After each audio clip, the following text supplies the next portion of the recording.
Evangelho de Jesus, conforme nos ensinou o apóstolo João, no 2º capítulo, dos versículos de número 23 até o versículo de número 25. Está escrito assim na palavra do Senhor. Estando ele em Jerusalém, durante a festa da Páscoa, muitos, vendo os sinais que ele fazia, creram no seu nome. Mas o próprio Jesus não se confiava a eles, porque os conhecia a todos, e não precisava de que alguém lhe desse testemunho a respeito do homem, porque ele mesmo sabia o que era a natureza humana.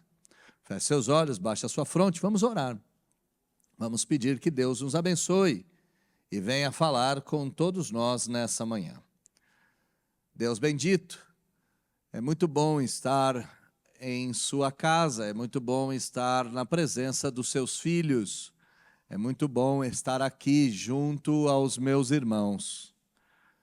Mas o melhor deste momento é poder ouvir a sua voz. E ordinariamente a sua voz é ouvida por meio da pregação do Evangelho. Evangelho este que foi lido. Então Deus, apesar das limitações físicas, apesar das limitações cognitivas, e apesar das limitações advindas da queda e do pecado, eu lhe suplico que o Senhor venha me usar nessa manhã para falar com o seu povo. Me ajude, ajude a todos nós. E que ao término desse sermão, estejamos todos nós prontos à celebração da ceia do Senhor e a semana que se inicia. É isso que nós te pedimos, orando em nome de Jesus. Amém. Eu gostaria de começar esse sermão falando um pouco da realidade. Realidade esta tão deturpada, tão confusa e, em certo sentido, tão falsa. Nós vivemos uma realidade que ela é quase que teatral. Eu e você somos personagens que muitas vezes devem se apresentar num picadeiro de uma certa forma. Em outro momento, nos vestimos com outra máscara. E assim a vida se desdobra entre picadeiros e teatros distintos, entre realidades falsas e falseadas das mais diversas maneiras. Sem querer ser cético, sem querer ser catastrófico, mas eu entendo que a realidade do jeito que nós a vivemos é uma mera ilusão. Ela é persistente, é verdade, os papéis devem ser cumpridos nessa sociedade à torto e à direito, mas se nós formos honestos conosco, saberemos que muito daquilo que nós vivemos nada mais é do que uma ilusão. É uma ilusão. Porque no fim das contas cada um vê o que quer. Porque no fim das contas a realidade é uma questão de perspectiva. A realidade é um mero ponto de vista. As pessoas têm entendido as coisas das mais diversas maneiras e chegamos ao absurdo de uma pessoa se ver como mulher e ter que ser aceita pelos outros mesmo sendo homem. Entendam, meus irmãos, a realidade que nós estamos vivendo é uma ilusão, ela é falsa, os papéis que nós desempenhamos são fingidos e tudo que está ao nosso redor não passa de um castelo de cartas prontos a ruir. A pergunta que nós nos devemos fazer então é: como derrubar esse castelo de cartas? como abandonar esse fingimento, como abandonar essa falsificação, como abandonar esses papéis, como quebrar com toda essa mentira e sermos de fato sujeitos autênticos, verdadeiros, vivendo num mundo real e num mundo consistente. Eu creio que esses pequenos versículos que nós acabamos de ler têm a resposta para esta pergunta tão complexa e tão grande.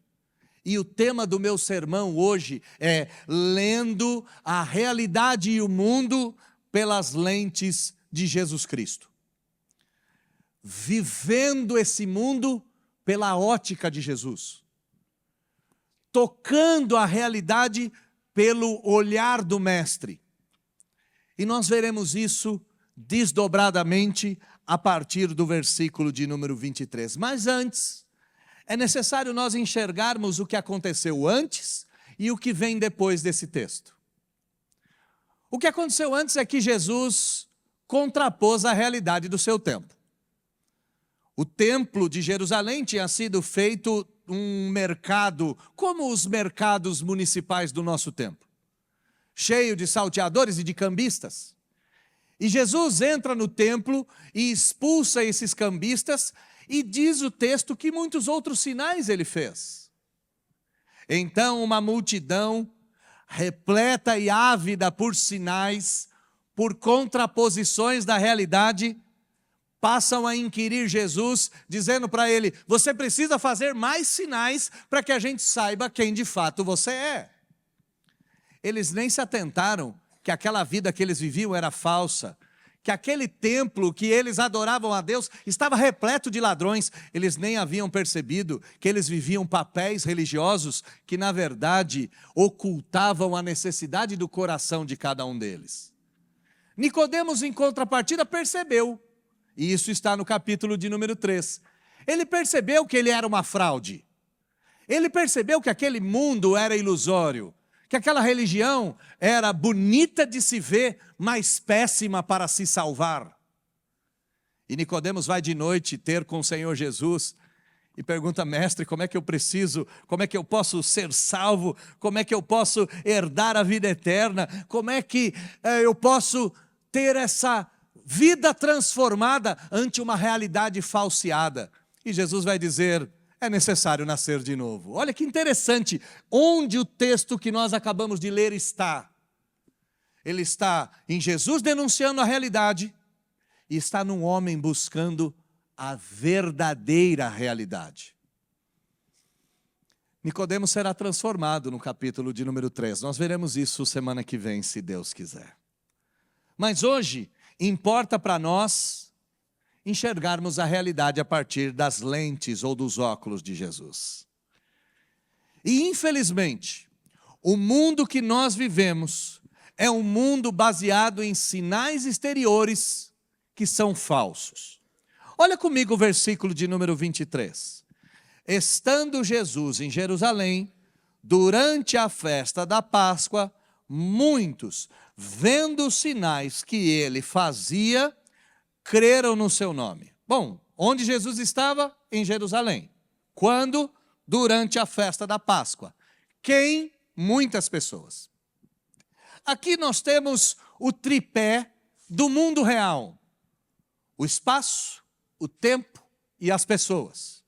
Nós temos a localidade, Jerusalém. Nós temos a data, na Páscoa. Nós temos os indivíduos, muitos. E o que essas pessoas fizeram nesse espaço e tempo? Nessa realidade material? O que as pessoas fizeram? Elas, por causa dos sinais que Jesus fazia, creram no seu nome. Perceba claramente que a multidão aqui está enxergando um outro mundo. A multidão não está crendo em Jesus por quem ele é. A multidão está crendo por causa de sinais exteriores. A multidão está vindo até o Senhor Jesus não por causa da sua pessoa. Aliás, a pessoa de Jesus aqui nesses versículos é a menos importante para essa multidão. O que a multidão quer é a manutenção da vida falsa. A multidão não quer o confronto com o Salvador. A multidão não quer o confronto com os seus próprios pecados, com as suas incoerências, com as suas ignorâncias, com os seus papéis teatrais, com os seus fingimentos. A multidão não quer esse confronto. O que a multidão quer? Aquilo que os romanos entenderam tão bem. A multidão continua querendo o pão e o circo. A multidão continua querendo o teatro e o picadeiro. Agora, o grande problema é que a maioria de nós está muito preocupada com a multidão. E aqui eu já queria dar alguns detalhes a você. Se você vive para a aprovação da multidão, certamente você morrerá quando essa multidão te virar as costas. Jesus sabia isso de forma muito clara. Jesus não se empolga com a multidão. Eu fico imaginando a cena, né? A multidão dizendo, Jesus, Jesus, atrás dele. E ele então arruma a gola da roupa, né? Dá uma cuspida no dedo, limpa a sobrancelha e diz, eu sou Jesus. Não, Jesus não seria tão tolo de se encantar com a multidão.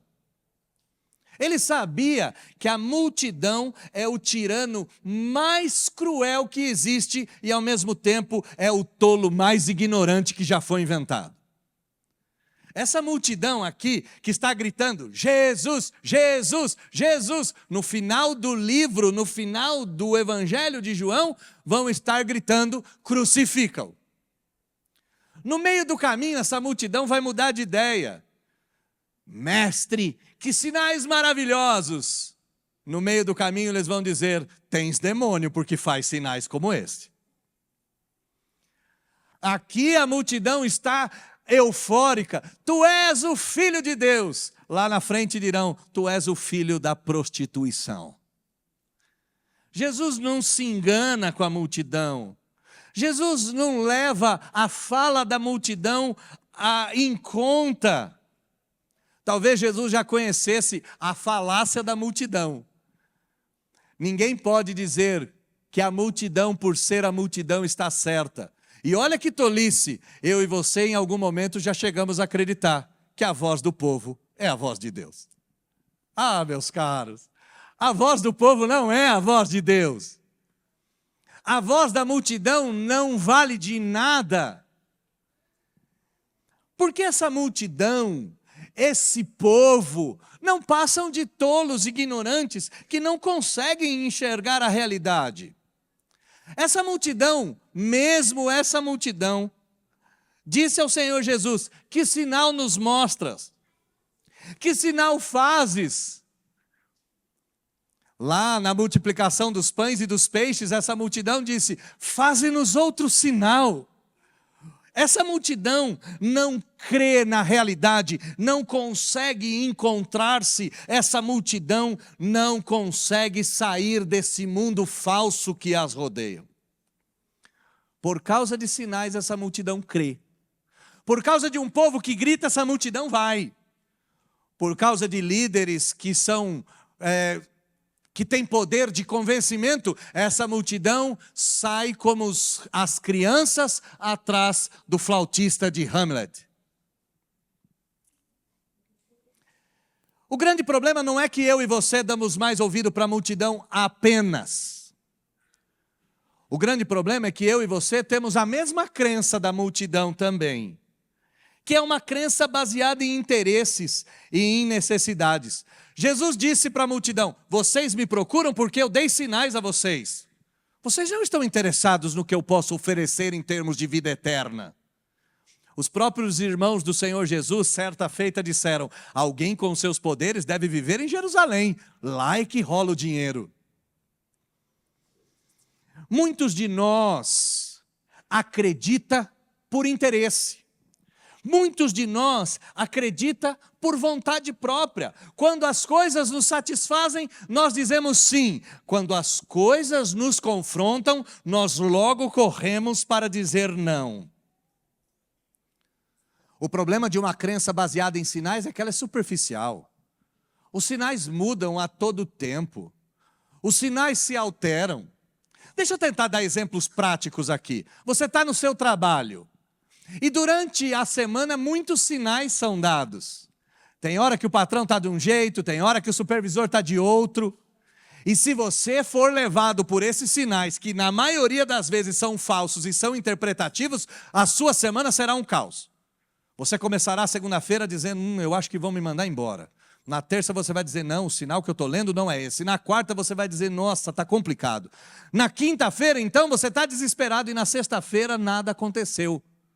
Uma fé baseada em sinais e interpretações errôneas é uma fé inexistente. A crença em sinais não é a realidade. A crença em coisas que são alternáveis não é crença suficiente.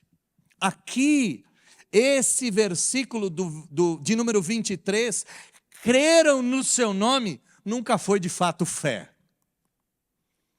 Então o que nós temos aqui? Nós temos uma multidão tola, que é levada de um lado para o outro. Nós temos uma fé ridícula, baseada em sinais interpretativos. E nós temos uma mentira, tanto da multidão quanto dos sinais. E qual é a crença verdadeira? Jesus vai nos apresentar a maneira de crer. Jesus não vai crer na multidão. Jesus não vai se empolgar nem com os próprios sinais que ele fazia. Jesus não se deixará levar pelo público que o aplaude. Jesus não se deixará convencer por isso, porque de fato, o conhecimento de Jesus, a realidade para o Senhor Jesus é uma realidade baseada em profundo conhecimento e profunda sabedoria. Olha comigo o versículo de número 24, como isso é contraposto. Não é à toa que ele começa com mas. Versículo de número 23, a multidão creu em Jesus por causa dos sinais, mas o Senhor Jesus, Ele próprio, não se confiava a eles, porque os conhecia a todos. Aquele que fazia os sinais, aquele que a multidão aplaudia, não se deixava iludir. Ele não passava a crer na multidão. Ele não se confiava a elas. Jesus não se afetava com a presença da multidão, muito menos com a ausência dela. E por que Jesus não se deixava levar por essa multidão? Porque ele os conhecia a todos. Jesus não confiava neles, porque os conhecia muito bem. E aqui a questão do conhecimento de Jesus não é o conhecimento individual. Nós não estamos falando aqui da onisciência do Senhor Jesus.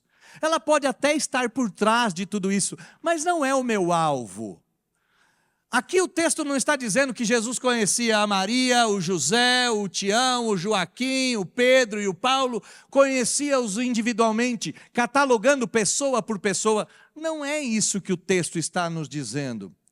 O texto está nos dizendo que Jesus conhecia que a multidão não tem nome, não tem CPF, não tem RG, e é por isso que a opinião dela não vale de nada. Eu vou contar uma coisa para vocês. E eu não sou o sujeito mais perfeito do mundo, e você que é membro dessa igreja sabe muito bem as minhas falhas. Mas teve um vídeo de um sujeito que resolveu brigar comigo na internet, que atingiu 750 mil visualizações. Ele brigando comigo. E ele botou minha cara meio opaca, eu fiquei feio para danar no vídeo. Ia ter deixado colorido, pelo menos. E aí eu escrevi um texto acabando com ele. E colocar nas redes sociais dele. E aí os meus amigos que são sábios conselheiros disseram: pastor, o senhor está preocupado com quem? Se fossem 794 mil visualizações, 79 visualizações ou 7, não mudaria nada. Porque uma multidão grande ou pequena não passa da opinião de tolos. Eles não me conhecem, não sabem quem eu sou. Nenhum deles sabe onde eu moro, nenhum deles sabe que o meu time do coração é o Palmeiras. E não ouse dizer que a minha ausência nesses dias foi porque o Palmeiras está em má fase e porque o Palmeiras perdeu do Flamengo. Eu jamais arrumaria uma doença para me ausentar das minhas responsabilidades futebolísticas. Estou de volta e hoje tem jogo, tá? Não se esqueça disso não.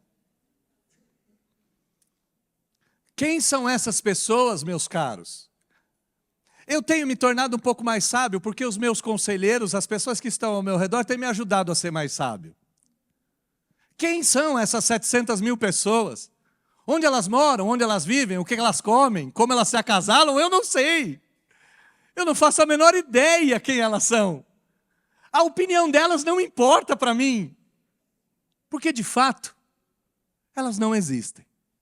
E esse é o sentido desse texto. Jesus conhecia a todos, não individualmente, mas ele sabia que a multidão não tem responsabilidade por aquilo que ela faz. A multidão não é responsabilizada pelas suas opiniões. Um assassinato de reputação de uma multidão, ninguém paga pelos danos causados. Ela não tem endereço. Ela é simplesmente uma massa informe. E aqui, meus caros, pais que me ouvem, quando nós usamos aquele argumento famigerado, filhos que me ouvem, quando você usa os argumentos famigerados, dizendo para o seu pai, todo mundo faz, você está sendo tolo o suficiente para colocar as suas atitudes numa multidão que não tem nome, que não tem CPF, que não tem endereço, que não tem responsabilidade. Todo mundo faz. E a resposta do seu pai é a mais sábia possível. O que ele diz? Você não é todo mundo. Agora perceba, por que a opinião de todo mundo faz com que você não faça uma coisa e passe a fazer outra? Perceba que as opiniões te afetam, mas Jesus nos mostra como deve ser feita, ou como deve ser vista a realidade. A realidade não se pode deixar iludir com a opinião de terceiros que não te conhecem. Nós não podemos nos deixar levar com uma multidão que diz crucifica-o ou apedreja-o. E Jesus nos mostra que o grande motivo é porque a multidão tem um problema. E aí ele vai explicar esse problema. Dá uma olhada comigo no versículo de número 25. Jesus tinha um conhecimento profundo, sábio, em relação à multidão. Versículo 25 diz, e não precisava de que alguém lhe desse testemunho a respeito do homem, porque ele mesmo sabia o que era a natureza humana. Irmãos, nós estamos numa igreja reformada, calvinista.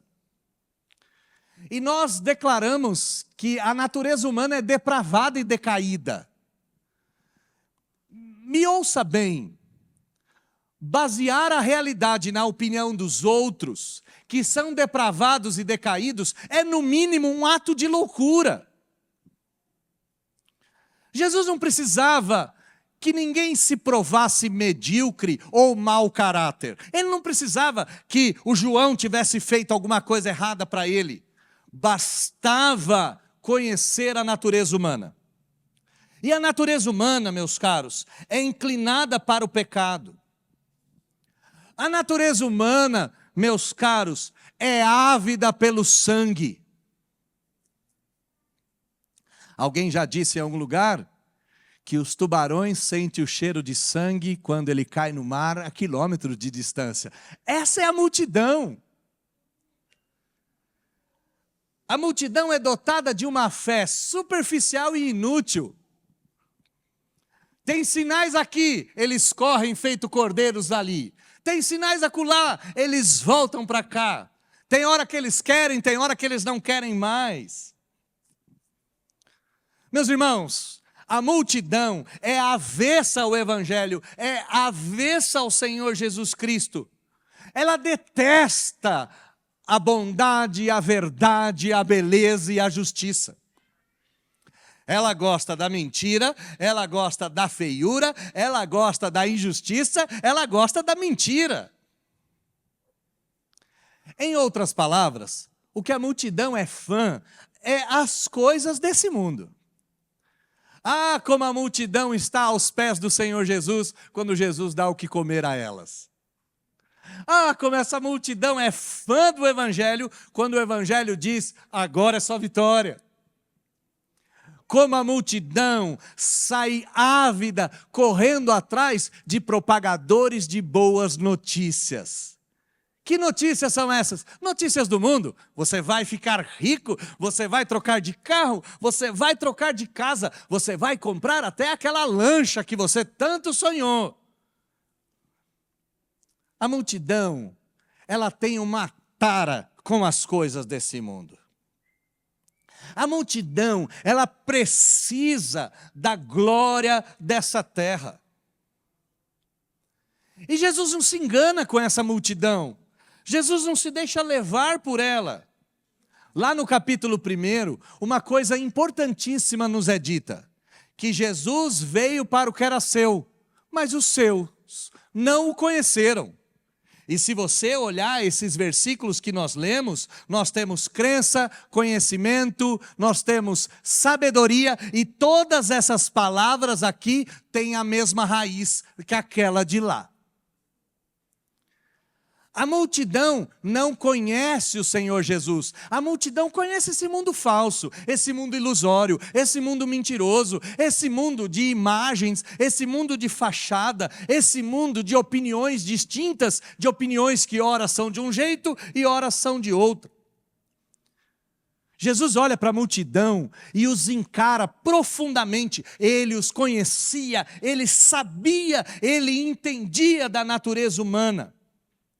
Tanto é que Jesus disse, todos quantos o receberam, são feitos filhos de Deus. No capítulo de número 3, ele vai dizer, é necessário nascer de novo para se tornar filho de Deus. A multidão do jeito que está, nunca herdará o reino de Deus. Perceba que o texto começa com uma realidade falseada. Jesus então começa a nos mostrar como nós devemos encarar a realidade, como nós devemos tratar os sinais, como nós devemos tratar a multidão. E a pergunta que a gente faz então é, como eu devo entender a realidade? Quem pode me ensinar como ver o mundo? Obviamente, Jesus está nos ensinando. Mas perceba que Jesus tem algumas âncoras. Qual o testemunho que para Jesus importa?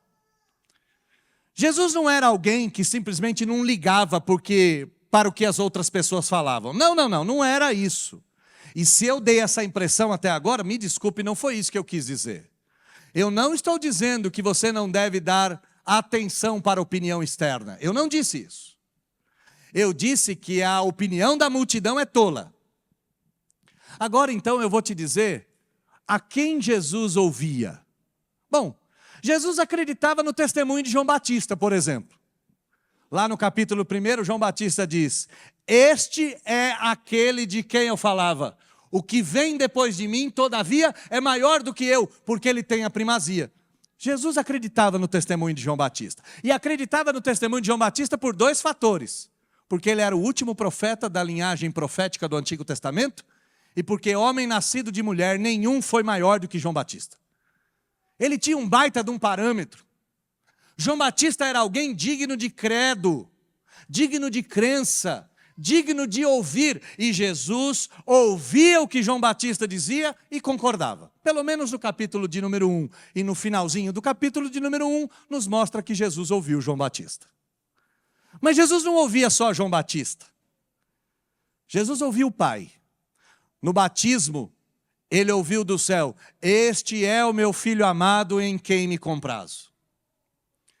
Jesus não ouvia a multidão, porque ele sabia que a multidão era depravada, decaída, maluca, ensandecida, mas o Pai ele ouvia. Ah, como ele ouvia o Pai.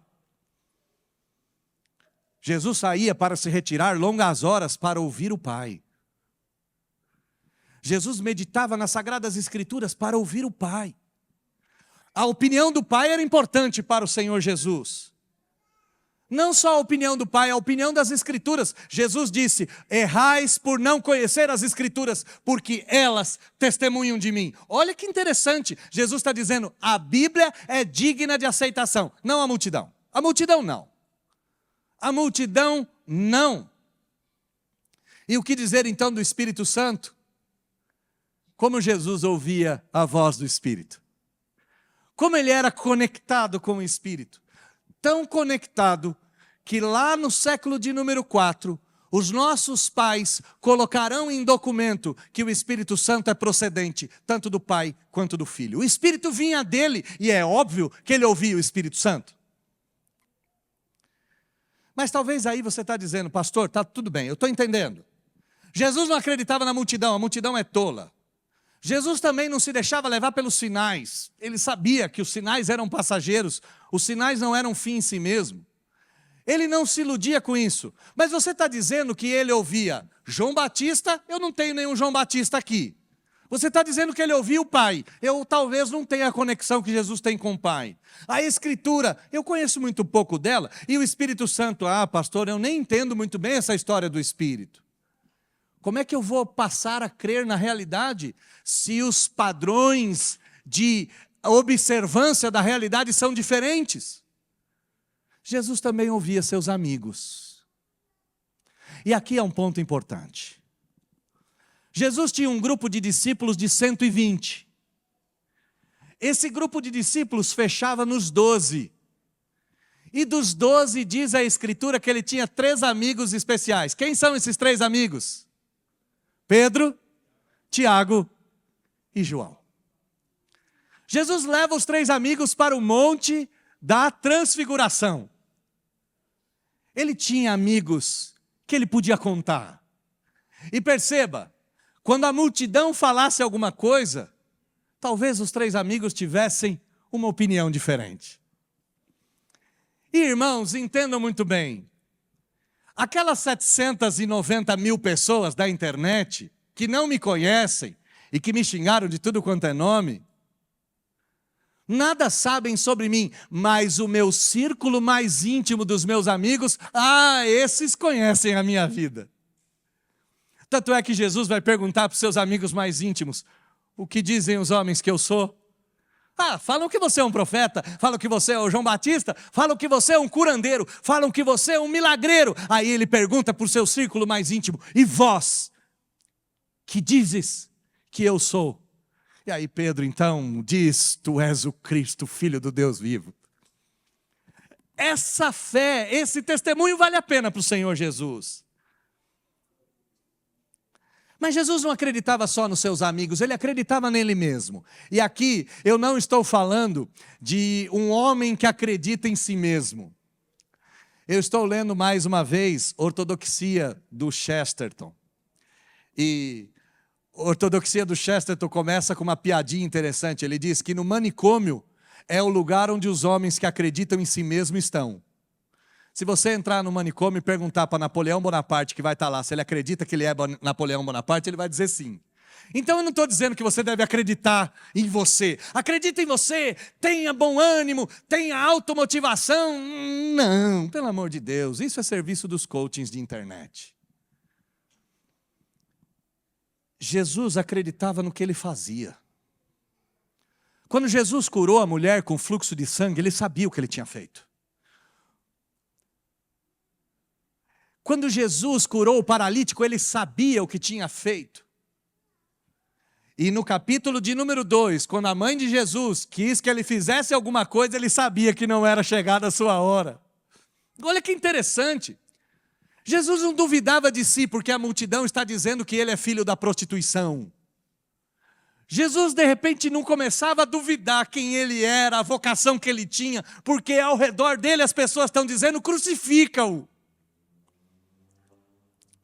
Jesus acreditava em cada uma das suas obras. O Filho do Homem não veio para ser servido, mas veio para servir e dar a sua vida em resgate de muitos. Ele sabia quem ele era e para que ele veio. E no fundo do coração, o testemunho de Jesus sobre ele mesmo era um testemunho digno de aceitação. Ele disse: se não crê nas minhas palavras, creiam nas minhas obras, porque elas mostram que eu vim do Pai, e elas mesmas testificam de mim. A realidade não está na multidão, a realidade não está nos sinais, a realidade não está nas redes sociais, a realidade não está nos likes, nas curtidas ou nos haters, a realidade não está lá fora. Essa realidade tem que ser rechaçada, ela tem que ser zombada, nós temos que olhar para essas coisas com desprezo. E até mesmo praguejar, e se puder dar uma cuspida no chão e passar o pé em cima, vale a pena fazer isso a essa realidade, porque ela é mentirosa. Não são as pessoas lá fora que dizem o que é melhor para você, não são as pessoas lá fora que dizem o que é o casamento, não são as pessoas lá fora que dizem o que é a felicidade. Não é uma postagem na internet que de repente teve 30 mil visualizações que vai dizer que você é uma boa pessoa. E nem uma postagem na internet que ninguém curtiu que vai dizer que você é uma má pessoa. O testemunho que você deve abraçar não é o testemunho dessa realidade. Essa realidade é caída, depravada, maluca, nem da multidão. Você deve ouvir o testemunho do Pai. Você deve ouvir o testemunho do Espírito. Você deve ouvir o testemunho de Jesus. Você deve ouvir o testemunho das Sagradas Escrituras. Você deve ouvir o testemunho dos seus amigos. Você deve ouvir o testemunho das suas boas obras. E deve ouvir o testemunho da sua própria consciência. Mas antes que você caia no perigo disso que eu estou dizendo, eu quero te segurar pela mão. Não estou propondo que você se isole. Cuidado com a tolice do auto-engano. Pastor, eu não preciso ouvir ninguém, porque eu estou sempre certo. Não. Se Jesus tinha amigos íntimos, se Jesus tinha o Pai, se Jesus tinha o Espírito, se Jesus tinha as obras que Ele fazia, as Escrituras, eu e você não podemos nos isolar achando que a nossa opinião é a última, que a nossa opinião é verdadeira e que eu sempre tenho razão.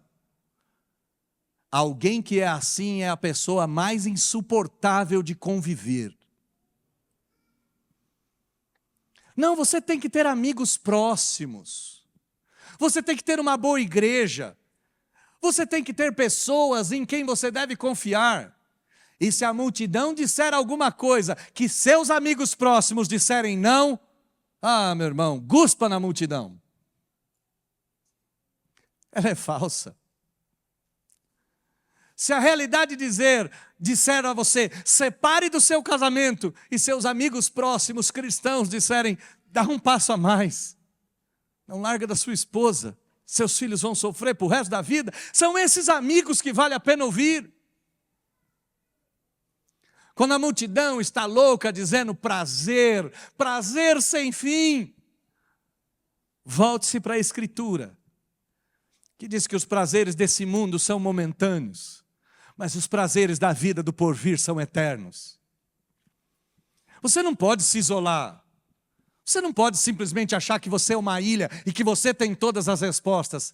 Meus irmãos, eu trocaria tudo que eu sei por 1/100º das coisas que eu nem imagino que existam.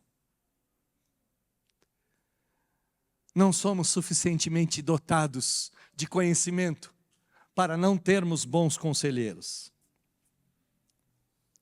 Livre-se do isolamento. Eu não estou te dizendo para você simplesmente confiar em si. Volto a dizer, homens que confiam e acreditam em si mesmo estão nos manicômios. É o lugar onde mais pessoas que têm autoconfiança e que acreditam naquilo que eles falam estão. Eu não estou dizendo para você só dar ouvidos à própria voz. Não, a sua voz é enganosa. Coração do homem é caído e depravado, e as saídas da vida moram dentro do seu peito. O que eu estou te dizendo então? Eu estou te dizendo para conhecer uma teoria de um antropólogo maluco. E, irmãos, por que eu estou usando um antropólogo maluco? Porque até um relógio quebrado acerta horas 2 vezes por dia. E aqui ele acertou. Apesar de ser um animal nas outras coisas, aqui ele acertou. E o que ele disse? Que eu e você só vamos conhecer ou nos relacionarmos com 150 pessoas na vida. E presta atenção nisso. Faz uma conta aí de cabeça. Você conhece mais do que 150 pessoas? Você consegue fazer uma lista aí, tem 150 pessoas que você tem relacionamento com elas? Não tem. Talvez você até conheça mais, porque você conhece a escalação de time, porque você conhece algumas coisas, mas eu não estou perguntando daquilo que você conhece. São 150 pessoas com quem você se relaciona. Não adianta você saber a escalação do Al Hilal, porque nenhum deles sabe nem que você existe. Não é isso que eu estou dizendo. Eu estou falando das 150 pessoas que talvez você conheça. Só que dessas 150 pessoas, só 5 delas vai ser próximo de você o suficiente para secar suas lágrimas quando você estiver chorando. Só. Presta atenção na vida como ela é. Você tem meia dúzia de gente e olhe lá. Você tem meia dúzia de amigos verdadeiros que põem o dedo no seu nariz, dizem você está errado. Ontem eu ouvi de 3, a calma e a mansa, porque você está errado. Para de briga. E eu estava pronto para colocar o soco inglês já. Com um pé na cova e outro na casca de banana, não aguentava um tapa. No fim das contas, se você for um afortunado, você terá mais 15 pessoas que vão conhecer a sua vida e que de vez em quando vão te ligar para saber se você está bem. Então, no frigir dos ovos, você tem 20 pessoas. Só. Você não tem mais. E aí a gente fica louco, né? Por causa da multidão. A gente fica desesperado. 790 mil pessoas. Ah, quem eles são? Eu tenho 20 amigos. Tenho minha mãe, meu irmão. E meu irmão está longe. Meu irmão acho que nem entra nesses 20, apesar de eu amá-lo desesperadamente. Está longe. Não é ele que diz quando eu estou certo, quando eu estou errado. São outros. E a Bíblia é interessante porque ela faz amigos mais chegados que irmãos. E o restante? O restante, meus irmãos, vai chorar 10 minutos no dia que você morrer e no dia seguinte eles não vão se lembrar da sua existência. E se você perder tudo, eles vão falar, nossa, que pena, você viu que o Daniel perdeu tudo? Eu vi, e aí? Pouco importa, dane-se, antes ele do que eu. 2/3 das pessoas que você conhece não estão interessadas em você. Você tem um grupinho pequeno. Você tem um grupinho muito pequeno. Você tem seu irmão de igreja. E aqui na igreja nós somos em 150 pessoas. Você se relaciona com todo mundo? Lógico que não. E vai ter gente que nunca vai conversar com você. E está tudo certo. Se você tiver 5 próximos, você é um afortunado. Eu não consigo dar atenção para todo mundo. Nem eu, nem o Paulo. Nem eu, nem o Paulo, nem o conselho. E de vez em quando a gente desaparece. Porque no fim das contas, a gente também só tem meia dúzia de gente em nosso favor. Quando a multidão disser, taca pedra na Geni, ela é boa de matar, e a Geni for você, abandona a multidão em nome de Jesus Cristo. Não troca a sua roupa, não troca a sua ideia, não troca a sua prática, não troca o seu casamento, não troca a sua identidade por uma multidão tola e ridícula. O que nós devemos fazer então, pastor? Tá bom, eu já entendi. Veio com um discurso psicológico e filosófico. Acho que esses dias que você ficou doente lhe fizeram mal. Calma, que a gente volta para a teologia reformada agora no final. Se o Filho vos libertar, verdadeiramente sereis livres. Esse é o fim das contas. Quer se ver livre dessa realidade tirânica, desses papéis ilusórios, dessas mentiras que você faz os outros acreditarem em que você acredita? Quer se ver livre da opinião da multidão? Quer se ver livre desse mundo caído e fajuto e falsário? Quer se ver livre de toda essa realidade enganosa que nos oprime e nos angustia? Só tem um caminho. E esse caminho não é participar do Master Coaching de alguém. E se você quiser me convidar para jantar, eu juro por Deus que eu não cobro nada. Nada. Olha, Paulo, eu não deveria ter feito isso, porque eu recebi uma centena de reclamações dessa igreja, 3 centenas, tá? Mais do que os membros, que você andava pedindo comida nesse púlpito aqui. Eu fiquei sabendo disso aí. E agora eu peço para jantar? Ai, misericórdia, acho que o problema sou eu e você, viu, meu caro? Mas entenda, meu irmão, Se o Filho de Deus te libertar, você é livre. Aí você não precisa de multidão. Aí você não precisa de programa de televisão, você não precisa de likes, você não precisa de curtida, você não precisa de chefe, você não precisa de ninguém dizendo que você é bom ou que você é ruim. Se o Filho de Deus te libertar, você é chamado de Filho de Deus. Se o Filho de Deus vos libertar, seu nome está escrito no livro da vida, a eternidade te espera, uma nova vida se anuncia, e tudo se fez novo, e nada disso tem mais sentido, e nada disso vale a pena. 700 mil pessoas dizendo sim ou não para você não valem de nada, porque o que importa é o que Jesus Cristo diz sobre você. E se você quer saber o que Jesus Cristo diz sobre você, você leia João capítulo de número 17, que ele diz: eu oro por aqueles que o Senhor me deu, eu oro por aqueles que são meus, e os que são meus não se perderão, custe o que custar. Qual é a opinião que importa? A opinião que importa para nós é a opinião de Jesus, é a liberdade que Jesus nos dá. E se você verdadeiramente é livre em Cristo, você não precisa da multidão, você não precisa de falsos amigos e falsos conselhos, porque de fato você tem a opinião sincera sobre quem você é e sobre o que a realidade se apresenta e faz. Que Deus te ajude nessa semana a ver o mundo pelos óculos de Jesus. E se de repente uma multidão enfurecida começar a apontar o dedo para você e te dizer ladrão, mentiroso, canalha, falsário, procure os seus amigos mais próximos e pergunte a eles: sou de fato tudo isso? E se seus amigos disserem não, procure o pastor da sua igreja e diga para ele: pastor, eu sou isso que estão dizendo.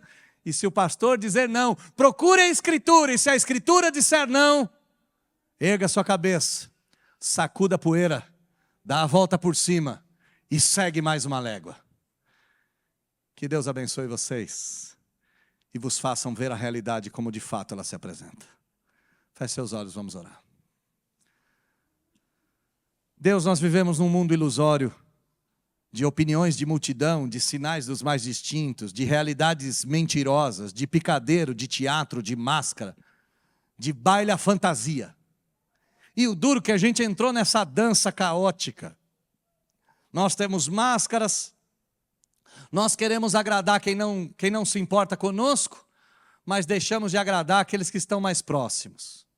Estamos preocupados com a opinião de gente que nem sabe que a gente existe. Mas não estamos interessados na opinião do Salvador do mundo. A multidão aqui quer o Jesus dos sinais. A multidão não quer o Jesus que limpa o templo dos cambistas. A multidão quer o pão e o circo. A multidão não quer a faxina no coração.